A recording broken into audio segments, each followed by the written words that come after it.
On démarre Vas-y, on y va. Bien, bonsoir à tous. Je me présente, je suis Thomas Guyonnet, responsable du département entreprise ici à la Caisse régionale Pyrénées-Gascogne, dont d'éminents membres de la direction sont dans cette salle, que vous connaissez peut-être parce que ce sont vos chargés d'affaires ou autres. Alors, vous dire que le Crédit Agricole Pyrénées-Gascogne est vraiment ravi de vous accueillir ici ce soir pour parler d'un sujet qui n'est pas la fiscalité du patrimoine, qui n'est pas la mise à jour de la nouvelle loi de finances qui a été présentée à l'Assemblée nationale en première lecture hier, mais qui est de vous parler des achats responsables. Et à la Caisse régionale, on se dit et on se veut plutôt fortement engagé sur les thématiques de la RSE, mais le dire, ça ne suffit pas. Et surtout, quand on le dit seul, on se rend compte qu'on n'est pas forcément audible. C'est le deuxième constat qu'on a vite fait. Et du coup, on est très heureux de vous accueillir, surtout en partenariat avec IDSO et la CCI, pour vous présenter des intervenants tout à l'heure. J'espère un moment d'échange constructif qui suivra, et enfin un moment de convivialité qu'on prendra à quelques mètres dans une autre salle de réunion. Avant de laisser la parole aux intervenants, à la CCI et aux autres partenaires, peut-être s'il y a un mot à dire, juste vous dire qu'on a le plaisir de vous accueillir dans une configuration un peu particulière. Vous avez vu, il y a plusieurs bocaux là autour de nous. Et je donne une minute la parole à M. Laurent Sprabens, qui est responsable de... Oui, une minute, par contre, parce qu'on a déjà pris du retard. D'accord. Laurent Sprabens, qui est responsable de la plateforme ici. Juste pour vous dire en une minute où c'est que vous êtes et quel est le métier des gens qui sont autour de vous. Donc bonjour à tous. Donc ici vous êtes sur une des plateformes de Pyrénées-Gascogne. Pyrénées-Gascogne, c'est trois plateformes téléphoniques, enfin trois localisations, Tarbes, Auch et Pau. Ici vous êtes sur la plus grande partie des plateformes. Quatre structures sur la plateforme qui gèrent l'ensemble des clients de Pyrénées-Gascogne. Une structure qu'on appelle la gestion conseillée, qui est spécialisée en bourse, qui aujourd'hui gère un portefeuille, qui a ambition de gérer un portefeuille à terme de 1000 clients en fin d'année, qui sont vraiment des gens spécialisés dans les transactions boursières. Vous avez une partie, ce qu'on appelle la GRD chez nous, c'est la gestion de la relation à distance. C'est une agence à distance, c'est-à-dire c'est une agence qui gère la relation qu'avec des clients qui sont hors territoire Pyrénées-Gascogne. C'est à peu près 4500 clients aujourd'hui. Vous avez une troisième partie ici qui est l'espace conseil assurance. L'espace conseil assurance gère en coopération avec la Caisse d'Aquitaine l'ensemble des clients ou prospects des deux caisses régionales sur toute la partie assurance, essentiellement l'assurance des biens, multirisque habitation, auto, bateau, scooter, tout ce que vous voulez. Voilà. Et c'est aujourd'hui une douzaine de personnes. Là, ils sont une dizaine. Là, ils sont 5. Et la dernière partie, c'est le centre de relations clients qui gère l'ensemble des clients de Pyrénées-Gascogne. Ce n'est pas une structure qui est gestionnaire d'un portefeuille, mais qui gère tous les clients de toutes les agences, qui est ouvert du lundi au samedi pour toutes les demandes. Ça va d'un besoin d'opposition sur une carte bancaire à une demande de crédit habitat qui est fait à distance, puisqu'on ne fait que de la relation à distance ici sur les plateformes téléphoniques. Voilà. De rien. Et bonne soirée. Merci beaucoup. Et juste un mot, tu nous dis combien il y a de personnes sur le plateau, enfin sur la zone, parce que une question qui a été posée tout à l'heure. Nous sommes à peu près 400 personnes sur l'ensemble du site de Cercasté, qui abrite la direction générale, le siège. En cette fin d'après-midi des achats responsables. Donc nous intervenons au sein du cabinet Atlance. Donc Atlance est un cabinet donc, de conseil et de formation basé sur Anglette. Qui existe depuis maintenant quasiment 7 ans, et nous intervenons donc, auprès des entreprises, des collectivités et des établissements médico-sociaux, sanitaires et sociaux, de santé, sur des problématiques achats, donc achats au sens large, c'est-à-dire que nous sommes spécialisés en achat, et donc nous accompagnons soit en mission de conseil, soit en formation, des personnes, des entreprises qui veulent évoluer, professionnaliser leur fonction achat, mettre en place des méthodes, des outils, des pratiques qui sont tout à fait en adéquation avec les objectifs fixés par leur direction générale au niveau donc de la gestion de ces achats, de la gestion des budgets. Donc nous intervenons sur des entreprises très différentes, très variées, tant au niveau secteur d'activité, au niveau taille, au niveau géographique aussi, puisque notre zone, disons, de prédilection, c'était d'abord le 64, puis petit à petit, ça s'est progressivement élargi, donc on intervient sur l'Aquitaine, sur Paris, sur Lyon, et parfois un petit peu à l'étranger, en Espagne et récemment en Suisse. Voilà, donc on est là pour aujourd'hui vous parler des achats responsables.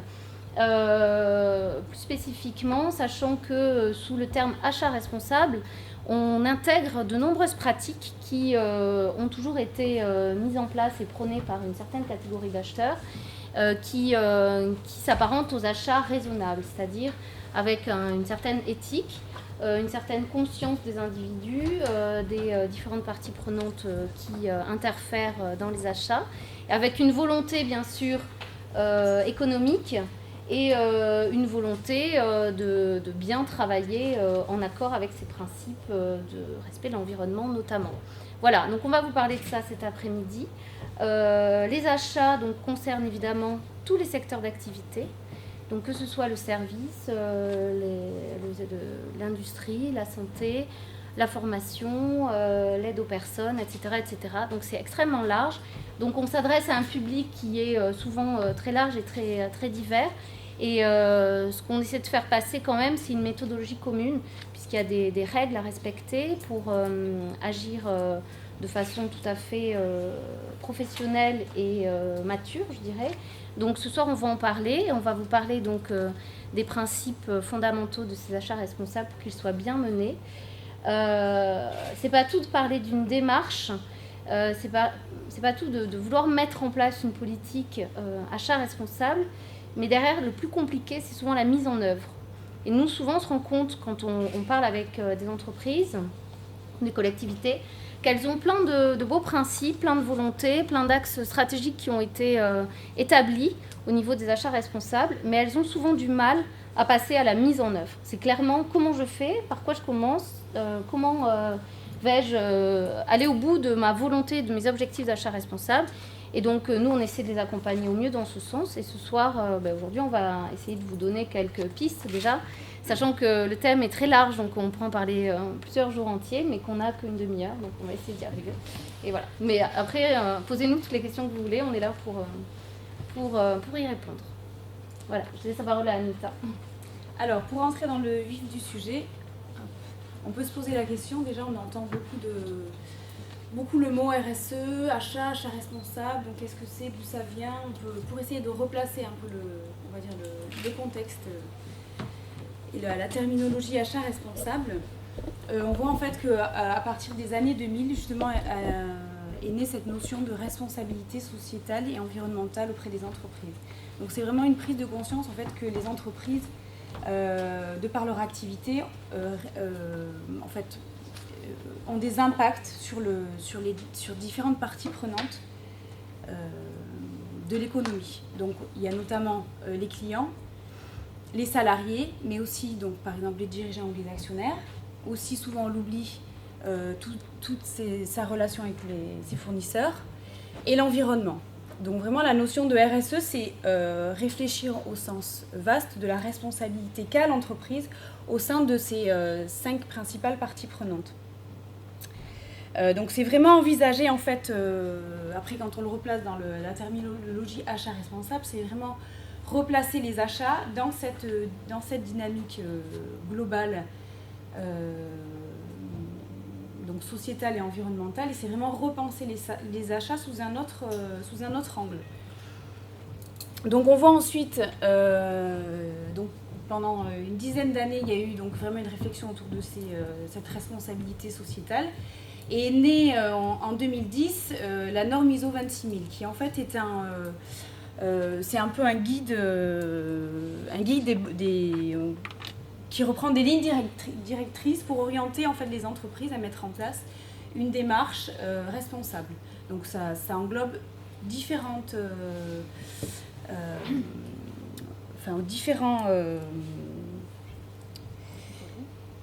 volets, voilà. Donc, notamment donc, la gouvernance, c'est-à-dire vraiment l'organisation de l'entreprise, une réflexion de la RSE au sein de l'organisation même de l'entreprise, intégrer la dimension RSE dans ses relations et les conditions de travail de l'entreprise. Donc, vraiment réfléchir avec une approche de réflexion par rapport à l'évolution, par exemple, du capital humain, l'évolution des personnes, la prise en compte des groupes vulnérables dans l'entreprise. Ensuite, il y a tout le volet droits de l'homme, le volet environnemental, tout le volet aussi loyauté des pratiques. Est-ce que les pratiques que j'exerce au sein de mon entreprise sont loyales envers mes fournisseurs, envers mes clients? Enfin, c'est vraiment intégrer toute cette dynamique-là. Tout le volet aussi questions relatives aux consommateurs. Donc, est-ce que ce que je produis est respectable par rapport aux consommateurs? Et toute la dimension communauté développement local, qui est vraiment la prise en compte on va dire, du patrimoine local dans lequel est mon entreprise. Est-ce que je m'insère bien dans ce développement-là, avoir vraiment une dimension...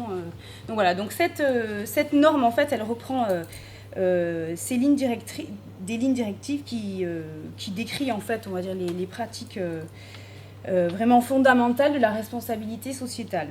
Et donc, au sein de ces 7 aspects principaux, se déclinent les achats responsables. C'est-à-dire que pour réaliser, on va dire, des achats responsables, il faut prendre en compte ces 7 lignes directrices et les intégrer dans ces achats. À chaque fois, se poser des questions par rapport à ces 7 volets. Donc voilà, donc c'est vraiment identifier par rapport à ces volets les différents impacts qu'a l'entreprise et identifier aussi les différentes parties prenantes pour chacun de ces volets. Donc ensuite, on peut se poser la question réellement, donc qu'est-ce que c'est après avoir vu ces aspects-là, qu'est-ce que pour vous sont les achats responsables? Qu'est-ce que ça évoque pour vous? Par exemple, si vous avez des mots qui vous viennent à l'esprit, quand on dit achat responsable, tiens, ça vous fait penser à quoi? Quels sont les premiers mots qui vous viennent voilà. La provenance. Ouais, donc... C'est plus cher. Plus cher. Ouais. Quand vous dites provenance, vous pensez quoi quand vous dites provenance? Quelle idée ça évoque derrière? La proximité. Proximité, fournisseurs locaux. Traçabilité aussi, peut-être, non? Voilà. Savoir d'où j'achète mes produits, d'où viennent mes produits. Ça, dans ce sens-là? Oui, puis connaître en fait le coût complet du produit en intégrant pas seulement le coût de production, de fabrication, mais aussi le coût du transport, Impact. le coût environnemental, etc. Oui, donc les différents impacts aussi. L'analyse du cycle de vie. Analyse du cycle de vie. C'est-à-dire, Romain? C'est voilà, ce qu'on me disait monsieur, c'est prendre en compte pas seulement la production, mais la conception déjà, et puis après le transport, l'utilisation du produit, et ensuite sa fin de vie. Qu'est-ce que ça évoque d'autre? Une relation équilibrée client-fournisseur. Ouais, donc un certain équilibre, la recherche d'un certain équilibre, une réflexion. Sur un territoire. Territoire. Sur un Ça territoire. revient, territoire, proximité. Respect des conditions de paiement envers ses fournisseurs. Ouais. Développement durable. Respect. Oui, Respect. développement durable. Après, des conditions de paiement, mais respect du fournisseur au sens large. Hein. Développement durable. Après, vous disiez réflexion, dans quel sens? Il faut réfléchir À comment acheter? Donc avoir peut-être une vision plus sur le long terme, enfin plus dans ce sens-là. Oui, pas se contenter du prix. Ouais. Aller au-delà. Donc, une des définitions qu'on peut citer, après il en existe d'autres, c'est donc les achats responsables favorisent de manière, dans ce que vous avez dit, équilibrée et donc pérenne. C'est vraiment une philosophie où, voilà, que les choses qu'on les pense sur vraiment le long terme, grâce à la prise en compte des considérations, des exigences et des critères de l'ensemble des parties. Donc la protection de l'environnement, le progrès social et le développement économique. Donc il y a tout l'aspect environnemental auquel on pense souvent quand on parle d'achat responsable, mais aussi l'aspect progrès social. Il y a aussi prendre en compte justement l'humain dans une réflexion vraiment responsable. Et évidemment le développement économique, donc de l'entreprise, mais aussi ça peut être le développement par exemple territorial, en fonction de là où est située l'entreprise. C'est vraiment la prise en compte de tous ces aspects-là. Voilà. Je rebondis juste par rapport à la réflexion plus chère. C'était peut-être un peu provocateur. C'était surtout Mais en tout cas- ça interpelle sur la notion d'efficacité. C'est-à-dire que souvent, je ne sais pas si c'est l'a priori, vous allez me prouver que c'est faux d'ailleurs, mais souvent on peut souvent mettre, on peut contrebalancer la notion de responsabilité, de durabilité, et forcément on a peut-être inconsciemment on va l'opposer la notion d'efficacité. Du coup peut-être que c'est un faux. D'efficacité dans le sens économique. Oui, ça c'est économique. Ouais. Oui, bah alors on va le voir effectivement, c'est l'objectif, c'est l'objectif d'aujourd'hui aussi, c'est de balayer des idées reçues qui sont souvent fausses. Développement durable, achat responsable, toutes ces notions-là évoquent pour beaucoup un centre de coût et non pas un centre d'économie. Donc là-dessus, si on revient à l'objectif, à la définition de l'achat responsable, c'est de manière équilibrée la protection, le progrès social et le développement économique. Qui dit développement économique, dit développement économique de toutes les parties. Donc des fournisseurs, des partenaires sous-traitants, etc. avec lesquels on travaille, et bien sûr de sa propre entreprise, l'entreprise acheteuse. Donc il ne s'agit pas d'aller acheter un produit ou un service qui écologiquement est excellent, qui au niveau humain est encore meilleur, et de le payer 2 fois plus cher. Ça, c'est pas du développement durable, c'est pas des achats responsables. L'achat responsable, c'est vraiment ce mot est hyper important, c'est le mot équilibre, équilibré. Et c'est de réussir à trouver toujours les bonnes solutions qui vont sur les 3 axes être totalement équilibrées et ne pas favoriser le progrès social au détriment de l'écologie, au détriment du coût auquel on va acheter une prestation ou un produit. Donc ça, c'est intéressant. Et c'est pour ça que c'est pas simple de le faire, c'est pour ça que ça demande de la réflexion, c'est pour ça que souvent ça demande l'implication de nombreuses entreprises de nombreuses personnes au sein de l'entreprise. C'est souvent un travail d'équipe.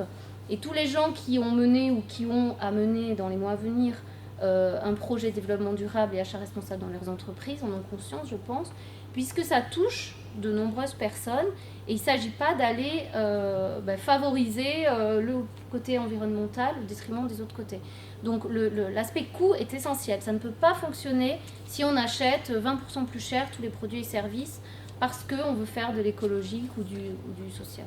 Donc ça, c'est pour ça que c'est pas simple, c'est pour ça que ça demande la contribution de beaucoup de personnes, souvent en interne au sein des entreprises, pour que le projet soit réussi.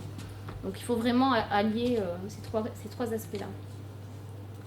Voilà. Après, dans la réflexion aussi, il y a aussi le mot donc, équilibré, mais aussi pérenne, dans le sens où, pas pour certains cas, on va dire l'achat, par exemple, d'une machine plus éco-conçue va être peut-être plus cher à l'achat, mais si vous raisonnez, donc ce que vous avez dit en coût complet, en termes d'utilisation, par exemple, d'énergie, après de recyclage de la machine, d'entretien de la machine, si vous additionnez tous ces coûts les uns, on va dire après les autres, au final l'utilisation et l'achat de votre machine vous reviendra sûrement moins cher et sera beaucoup plus respectueux justement de l'environnement et derrière va vous permettre aussi de faire des économies au final. Donc c'est vraiment une réflexion, souvent en effet on a ce premier a priori de dire c'est plus cher, mais il faut vraiment avoir une réflexion on va dire plus vraiment globale et pérenne et réfléchir vraiment sur tout le process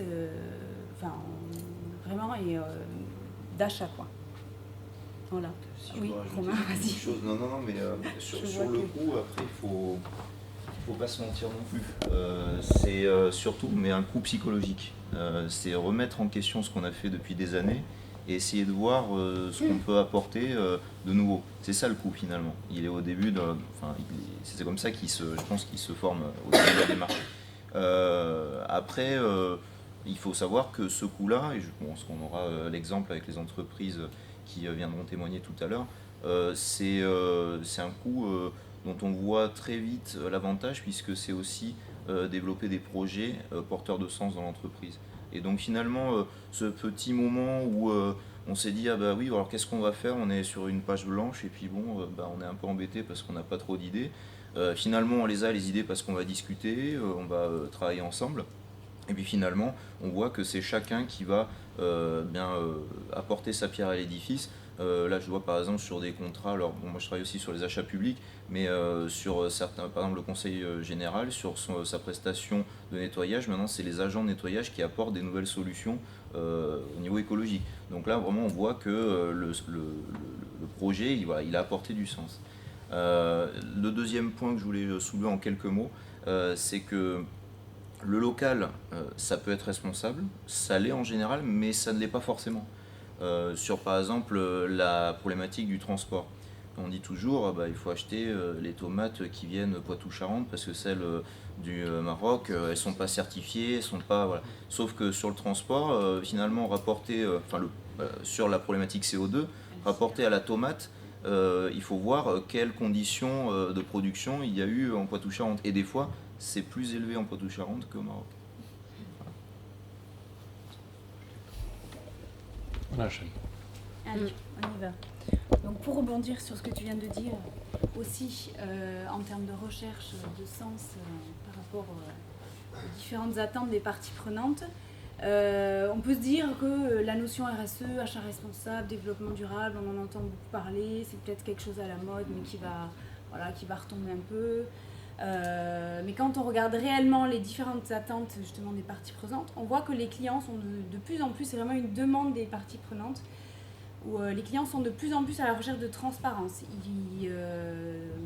De par, on va dire, la médiatisation et l'accélération de l'information via l'explosion de Internet, l'information aujourd'hui elle est accessible à tout le monde.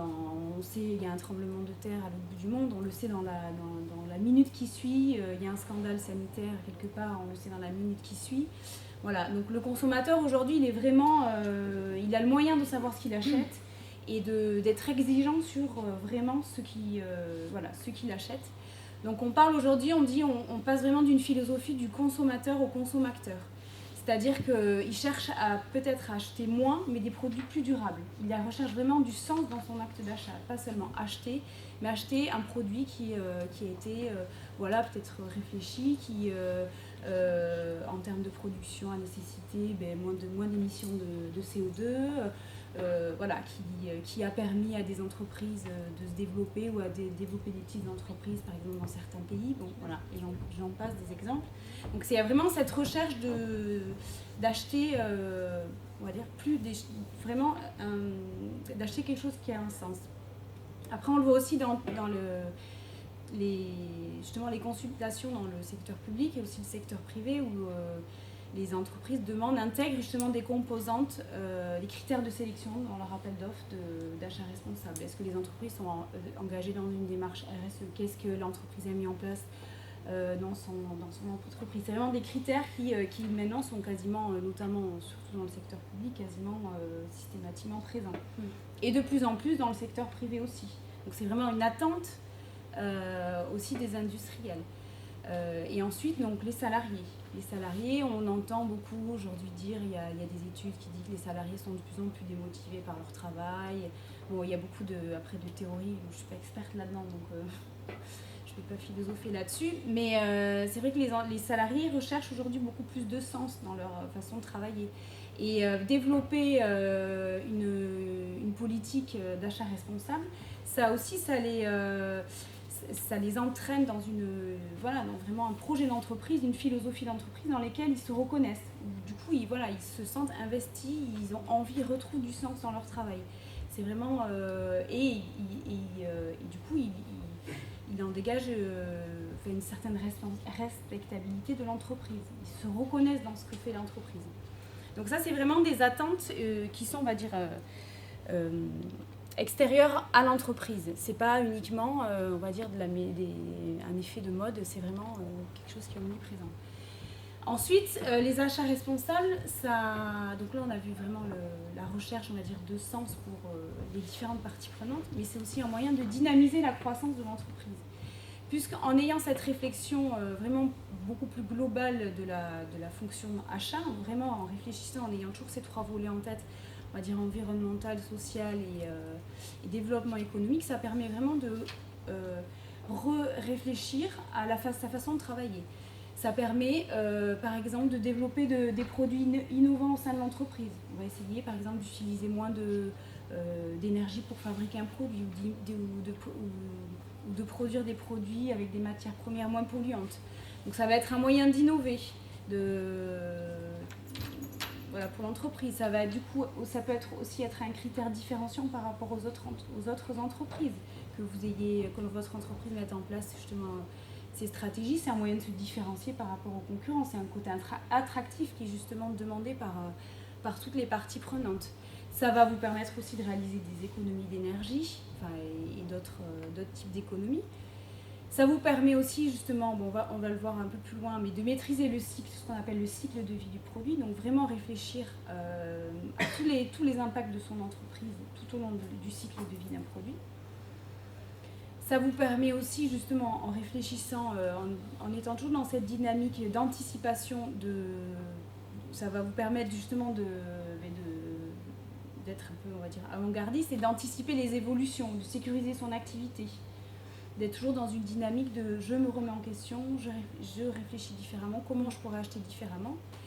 Ça vous permet aussi un gain de visibilité, mettre en place justement des contrats, on va dire ce qu'on disait justement des relations pérennes avec vos fournisseurs, mettre en place des relations sur le long terme.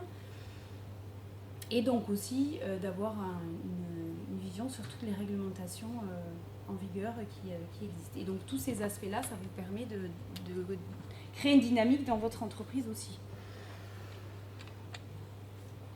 Donc mettre en place aussi une démarche achat responsable, c'est aussi un moyen de professionnaliser sa fonction achat. C'est un moyen de structurer sa fonction achat au sein de l'entreprise.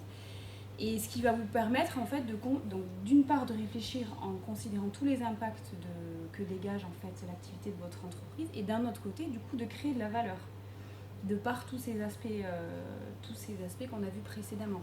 Donc ça va vous permettre, en réfléchissant à tous les différents impacts, justement de vous prémunir des différents risques que peut rencontrer votre entreprise. Donc c'est les risques industriels, ça peut être par exemple les conflits sociaux au sein de votre entreprise, prendre en compte les différents aspects humains, les attentes de vos salariés dans l'évolution de carrière de vos salariés. Ça peut être un moyen justement de vous prémunir de ce type de conflit.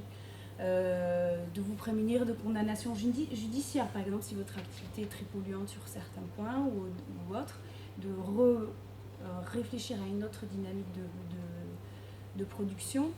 Ça peut vous prémunir de ce type de nuisances. Ça peut vous prémunir aussi d'une atteinte à votre notoriété, par exemple, ou d'un dénigrement, d'un boycott de votre entreprise. Il y a des actions qui ont été menées récemment par Greenpeace auprès de, par exemple, l'entreprise, je ne sais pas si vous en avez entendu parler, Zara, qui produit avec des matières polluantes. Donc ça a fait le tour de tous les médias. Ils ont été appelés justement, ils ont appelé au boycott de l'entreprise. Enfin bon, voilà, c'est des images négatives qui peuvent être communiquées sur votre activité et porter une atteinte très négative.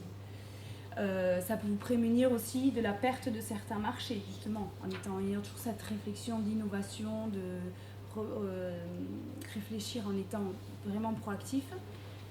Et aussi, ça peut vous prémunir de la pression du marché des matières premières. Et à l'inverse, donc justement, ça vous ouvre certaines opportunités qu'on a vues. Donc optimiser beaucoup pour devenir plus compétitif, justement en ayant vraiment cette réflexion globale sur l'acte d'achat. Ça permet justement de fidéliser vos clients et justement, on a une dynamique d'innovation aussi, peut-être d'ouvrir de nouveaux marchés. Donc fidéliser vos clients en étant plus transparent sur comment vous produisez, quelle est votre activité. Si par exemple vous utilisez dans votre activité, je sais pas, par exemple, je sais que pour APR, vous pouvez utiliser des produits écologiques. Ça peut être un moyen en communiquant dessus de justement donner une image positive de votre entreprise et fidéliser certains clients qui sont à la recherche de ce type d'informations. D'impulser une dynamique d'engagement pour vos salariés, comme on l'a vu, donc cette recherche de sens. Donc d'innover, de rendre votre offre plus attractive et de maîtriser vos risques. Donc ça, c'est vraiment une réflexion, une prise de conscience en fait de vraiment les atouts des achats responsables. Si je peux rajouter juste un mot. Oui. Justement sur l'innovation, C'est vraiment très, très important parce qu'on voit dans certains secteurs que c'est encore plus important que dans d'autres. Dans le bâtiment par exemple. Aujourd'hui, les entreprises qui savent construire ou rénover selon la norme RT 2018 aura beaucoup plus de chances d'avoir des marchés que ceux qui ne savent même pas le faire en relation avec la RT 2012. Donc là, c'est vraiment voir ce qui va se passer après et même anticiper. Et dans ces cas-là, là, on voit bien que finalement, le respect de l'environnement ou aussi de normes sociales ajoute du chiffre d'affaires et donc n'est pas incompatible avec l'économique. Donc après tous ces aspects d'achat responsable, il y a beaucoup de choses. Ça peut être un peu effrayant quand on en entend parler, enfin un peu effrayant. Parce qu'il y a beaucoup de choses qui peuvent être mises en place, je vais y arriver. Mais bon, il faut savoir qu'après, il n'y a pas de modèle unique, il n'y a pas de méthodologie unique. C'est vraiment chaque entreprise qui s'approprie, on va dire, sa méthodologie, qui a ses spécificités, son activité, qui doit réfléchir à ses impacts et à ce qu'elle veut prioriser pour mettre en place une démarche d'achat responsable au sein de son entreprise. Donc là, on va rentrer plus dans les différentes méthodologies qui existent pour mettre en place une démarche d'achat responsable. Voilà, en fonction des entreprises, de tel ou tel métier, tel ou tel secteur d'activité, de telle ou telle organisation, type d'organisation, et des ressources aussi présentes en interne pour mener ce type de projet, il est évident qu'il n'y a pas une recette miracle qui fait que les choses vont fonctionner à coup sûr. Cela dit, il y a quand même des méthodes, il y a ce type de processus qui marche très bien. Donc on va vous le présenter, puisqu'on va quand même essayer de rentrer dans le vif du sujet pour que demain, quand vous alliez retrouver vos entreprises, vous puissiez vous dire « Ah ben tiens, on va faire comme ci ou comme ça ». Donc en fait là, il s'agit d'une démarche achat type, c'est-à-dire on a un achat à mener, quel qu'il soit, que ce soit un achat de produits ou de services, et on se dit voilà, comment je vais procéder pour essayer d'être le plus responsable possible et de mener mon achat de façon la plus cohérente et en ligne avec les objectifs que je me suis fixés. Donc ce processus-là indique 13 étapes, donc c'est un peu vaste, mais vous voyez que c'est tout un enchaînement d'étapes qui sont logiques par rapport à un achat donné. On va d'abord faire de la veille. Veille marché, ça veut dire quoi? Ça veut dire connaître les fournisseurs potentiels avec lesquels on va pouvoir travailler, c'est-à-dire observer les tendances, les pratiques en matière d'accords commerciaux, c'est-à-dire vraiment intégrer l'ensemble des éléments qui vont constituer l'offre commerciale que je vais recevoir de la part des différents fournisseurs que j'interrogerai. Et c'est vraiment identifier les partenaires les plus aptes à répondre de façon positive à ma demande d'achat. Donc c'est un travail très long qui se fait tous les jours un petit peu, sinon on s'en sortirait pas, et qui demande des qualités d'analyse et de synthèse aussi, parce qu'on peut être vite fait confronté à trop d'informations et de plus savoir où donner de la tête. Donc ça, c'est un travail qui, en termes de démarche achat responsable, est essentiel pour pouvoir déjà identifier les fournisseurs potentiels qui répondent aux critères de développement durable que nous-mêmes on veut rencontrer. D'accord ? On ne va pas aller travailler avec un fournisseur qui est complètement en dehors des pratiques responsables. On va plutôt interroger, bien sûr, des fournisseurs qui sont tout à fait en phase avec nos objectifs en matière de développement durable. Stratégie achat, qu'est-ce que c'est ? C'est se dire, ok, maintenant je connais mon marché fournisseur, je connais les tendances, les types d'accords, les coûts, la décomposition des coûts, etc. Et c'est se dire comment je vais travailler, avec qui je vais travailler. Tout à l'heure, on parlait de gestion de projet, d'équipe projet en interne. C'est intégrer, impliquer les gens qui auront leur mot à dire sur l'achat en question. Il ne s'agit pas, si on est responsable achat ou dirigeant d'entreprise, de faire son petit travail dans son côté, dans son coin, dans son bureau, et puis un jour de dire à tous ses salariés, ben voilà, on va travailler avec un tel, tout est déjà signé, on va travailler de telle façon, etc. On ne veut pas être dictateur. On est en achat responsable, on va impliquer les gens, leur expliquer ce qu'on fait, et surtout utiliser leur connaissance de l'entreprise et leur connaissance de l'achat et de l'utilisation qu'ils en ont. D'accord ? Si on achète, je sais pas, une entreprise agroalimentaire, on achète des articles de conditionnement, il est évident que l'acheteur, il ne peut pas travailler seul, il faut qu'il travaille avec le marketing, qui va donner son cahier des charges au niveau design des étiquettes, colorimétrie, etc. On va travailler avec la production, qui lui va donner ses exigences au niveau industriel, dire moi, pour que mes bobines d'étiquettes s'intègrent au mieux dans mon outil de conditionnement, il faut que les étiquettes en question ne soient pas sur des rouleaux supérieurs à 45 cm, que le papier soit de telle épaisseur, etc. Il y a tout un tas d'exigences à prendre en compte.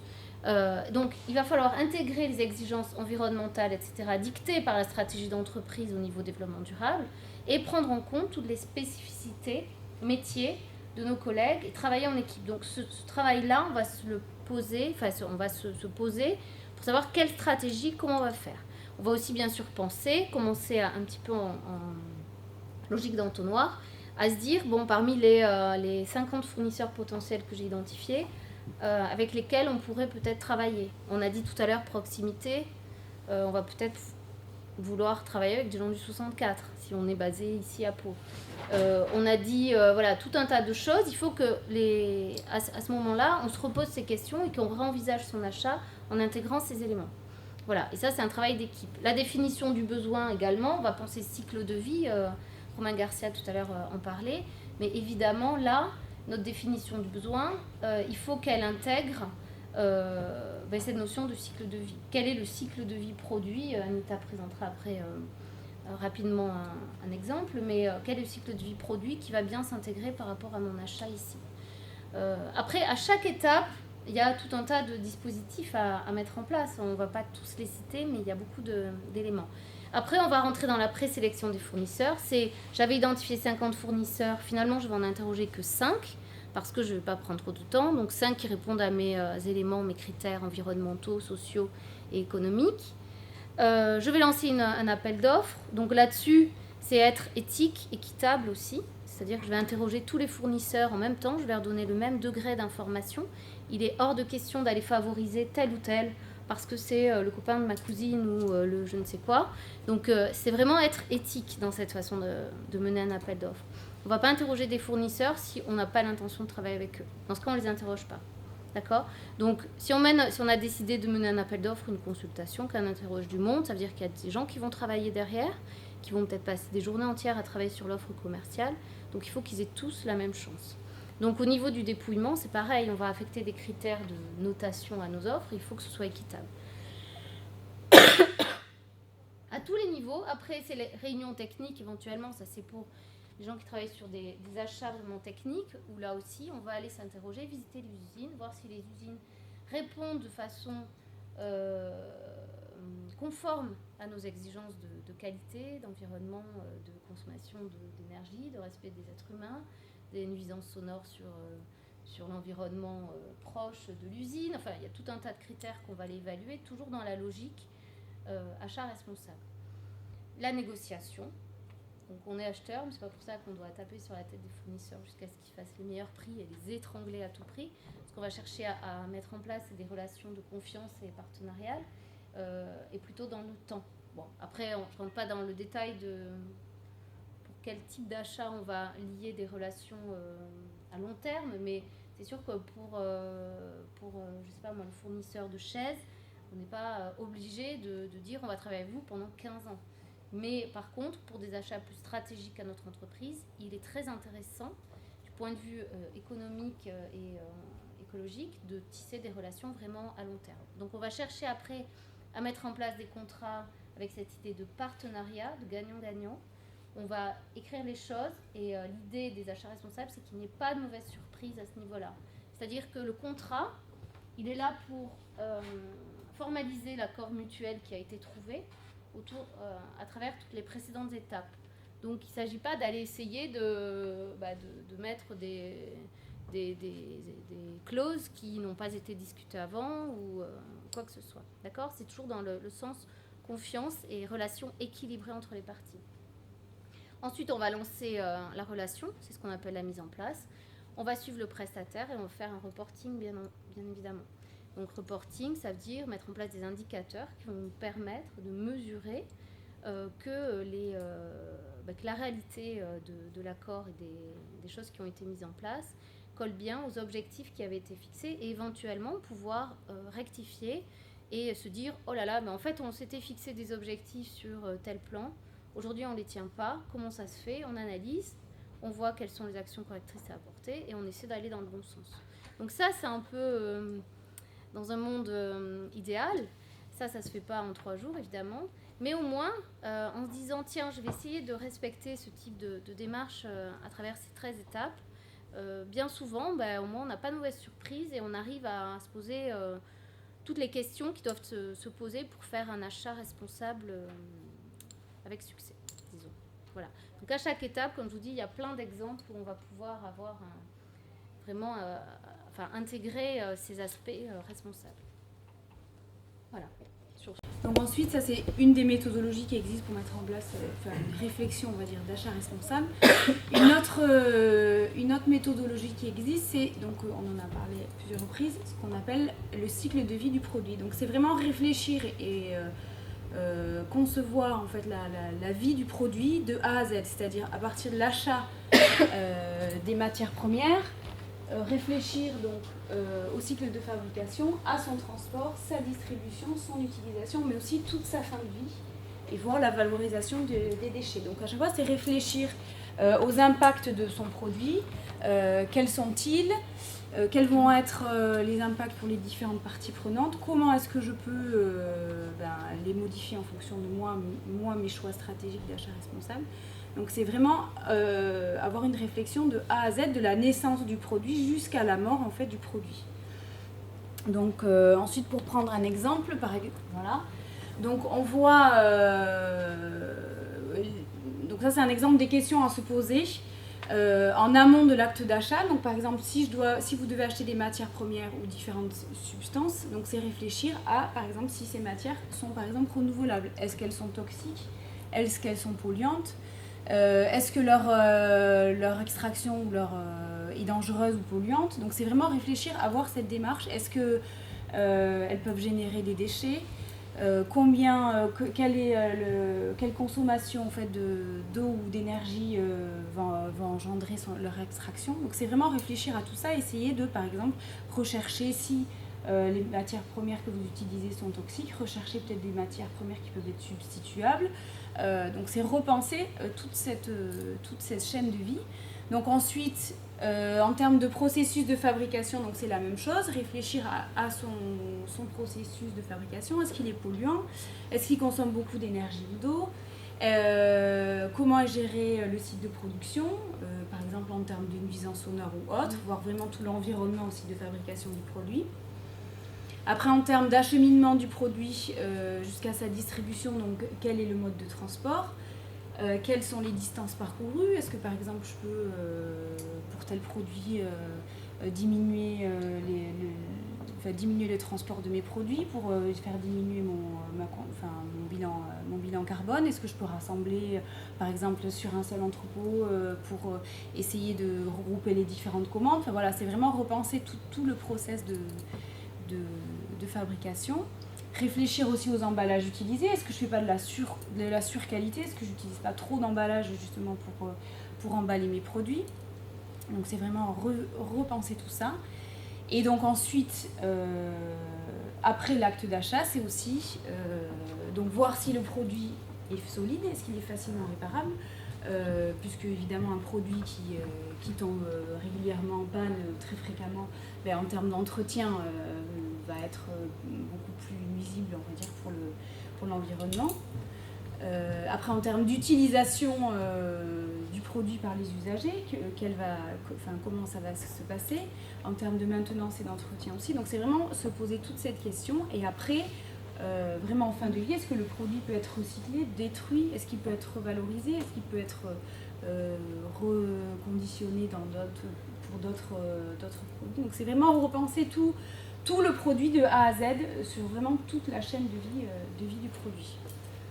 Donc voilà, donc ça c'est une des méthodologies aussi qui existent pour vraiment se mettre dans cette, on va dire dans cette philosophie d'achat responsable et essayer de l'appliquer à tous ces achats au sein de l'entreprise. Donc ensuite, donc ça c'est différentes, donc pour mettre en place une démarche achat responsable, c'est différents dispositifs qui existent. Donc il existe des formations, du conseil aux entreprises, il y a différents sites internet, donc notamment celui de l'ADEME. Donc qui peuvent vous donner des renseignements. Il y a des associations. Ce qui est difficile, c'est qu'il y a tellement de questions à se poser que parfois les entreprises sont un peu perdues en se disant mais par quoi je commence, à quel moment je dois me poser quelles questions. Et l'ADEME a mis en place un outil qui est très bien, Romain, je pense que tu en parleras après, qui permet justement de guider les entreprises dans ce type de démarche toute seule, enfin, j'ai envie de dire, sans s'adresser à des gens comme nous ou à d'autres professionnels, ou alors sans même recruter un acheteur responsable en interne. Et ça permet en toute autonomie de faire. Après, il y a d'autres dispositifs qui existent, mais c'est vrai que celui-là est bien. Après, voilà, bon, il y a des associations, des salons, il y a tout un tas d'outils.